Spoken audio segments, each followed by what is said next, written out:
হচ্ছে যে তারা 2 দিন পর আমাদের এই দিকেও আসে বেড়া দিতে পারবে। কারণ বিজেপি ভাইরা তো বসেই গেছে, ওরা কি বলবে, ওদের চুক্তির বাইরে তো ওরা যাইতে পারবে না। আর কি বলবো আমি এখানে ভাই, আসলে খুব কষ্ট লাগতেছে।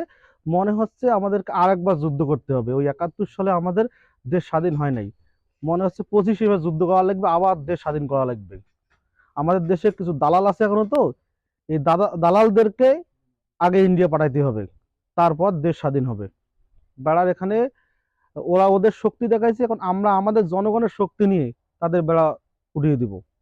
বিজেপি ভাইয়ের প্রতি আমার এই রিকোয়েস্ট থাকলো, বা সরকার প্রধানের প্রতি আমার এই রিকোয়েস্ট থাকলো, আম, স্বরাষ্ট্র উপদেষ্টার প্রতিও আমার এই উপদেশ থাকলো। তাই তাদের সাথে আমাদের সম্পর্ক, আমাদের দেশ, আমাদের 1 ইঞ্চি মাটিও তাদেরকে আমরা দিব না। এতে যদি নতুন করে যুদ্ধ করা লাগে, নতুন করে দেশ স্বাধীন করা লাগে, আমরা দেশ স্বাধীন করব।